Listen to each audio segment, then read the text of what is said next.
Mr. Speaker, I rise to support the President's speech, which was, and commend him and congratulate him for a very wonderfully crafted speech that in fact he spoke from his heart. Mr. Speaker, I want to speak to three things with regard to that particular speech because of the time limitation. Number one is the construction of the road between Maimayu and Rironi. Mr. Speaker, this is a very important artery of a road that is going to connect the Western Kenya and Nairobi City. Mr. Speaker, we've been sleeping on the road many times. Like on Monday, we had an accident along Salka. And the queue that was there, we were there for over 4 hours. And I was driving to come back to Nairobi. And Mr. Speaker, 60% of Kenya uses that road to go to western part of Kenya.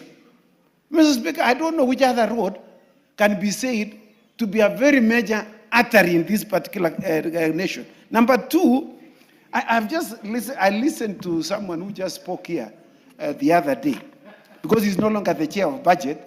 He thinks that when Honorable Atandi is now the chairman of budget, he does not know what he's doing. I want to inform him that Honorable Atandi is very qualified, extremely very qualified, Mr. Speaker.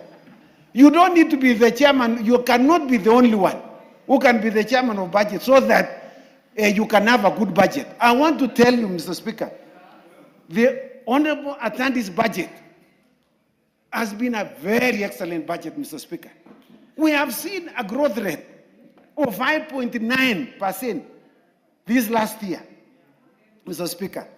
Mr. Speaker, you know the nominal GDP of this country has grown from 12.9 trillion in 2022 to 16.2 trillion in 2024.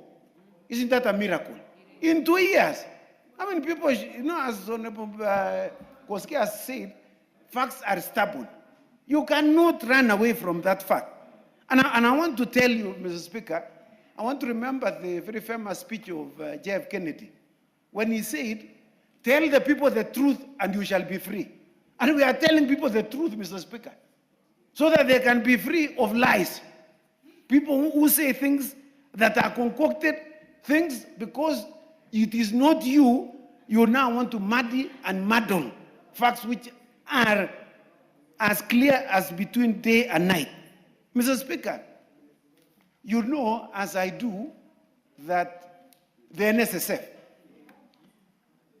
from 1963 to 2022, our contribution and capitation in NSSF was 320 billion.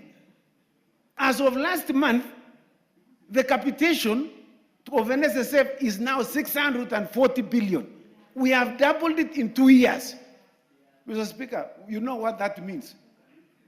In the next 3 years, we will reach 1 trillion in our contribution. You know, this is a very sad situation. How do you pass a law which says, I will contribute 10% of my salary as to NSSF, up to a maximum of 200 shillings. That's a very scandalous law, Mr. Speaker. Up to a maximum of 200 shillings. When I retire, after working for this nation for 35 years, I calculated, Mr. Speaker, I will be paid 340,000 shillings. Even the vehicles that you drive, Mr. Speaker, the insurance alone for 1 year is 400,000. So you are telling me, Mr. Speaker, that when I retire now, because I used to contribute up to a maximum of 200 shillings, and I was supposed to contribute 10%, which ought to have been something in the region of about 25,000 shillings. That was, in fact, something that must not or ought not to have been done. And this president has corrected that anomaly. And we should congratulate him and thank him. In fact, we should be borrowing these funds now to construct roads in this country. We've seen the TSSF from Tanzania are constructing a 30... Honorable Chepkonga, the Honorable lady would want to inform you. Are you willing to accept the information? Yes, in fact, she's a very gracious lady. Yeah, she's the youngest in Parliament, so... Thank you, Honorable Speaker, and Honorable Chepkonga for allowing to be informed by me.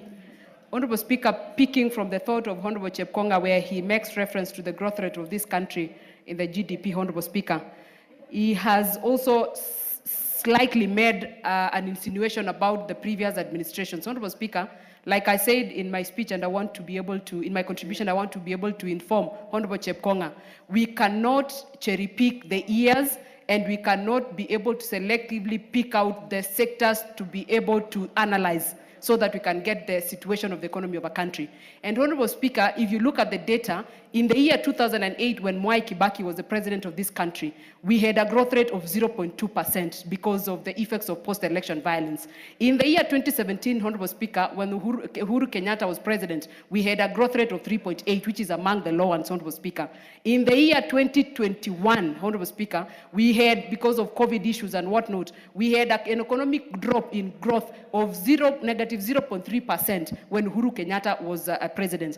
Honorable Speaker, to say that this administration has an all-time low growth rate or slow growth rate, Honorable Speaker, is something I would term as something called nostalgia narrative, because we want to live in the past. This administration is on proper course, Honorable Speaker, in terms of growth and economic growth rate. And we cannot cherry pick the years and the sectors to be able to compare. That is not called analysis. It is called politics. And that is what it is, Honorable Speaker.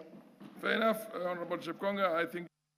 Yeah, thank you very much, Honorable Speaker. Honorable Speaker, I'm not the only one who has been informed, including the one who was also misled, who contributed to some fake information here, Mr. Speaker.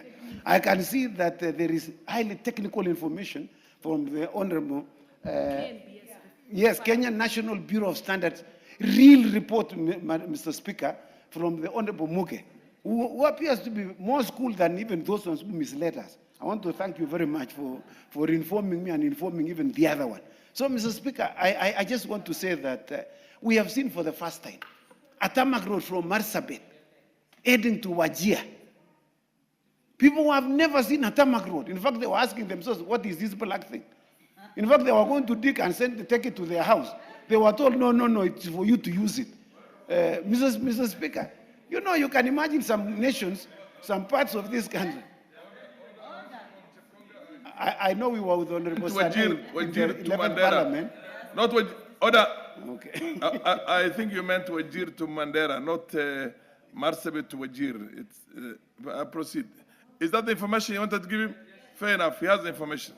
The chair has volunteered to give him that. Proceed. Mr. Speaker, you can see how we are ignorant of some places. Yes. Because there are no roads. Yes. If there was a tarmac road, I would be in Wajir, I would be in Mandera.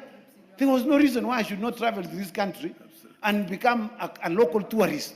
Yes. In fact, and we know that the fauna and the flora that you have in those parts of the country is extremely very good, and it is where we should all be going for our local tourists. With those very many comments, Mr. Speaker, I wish to support the President's wonderful speech, just borrowing the words of President Donald Trump, who christens everything to be wonderful and super.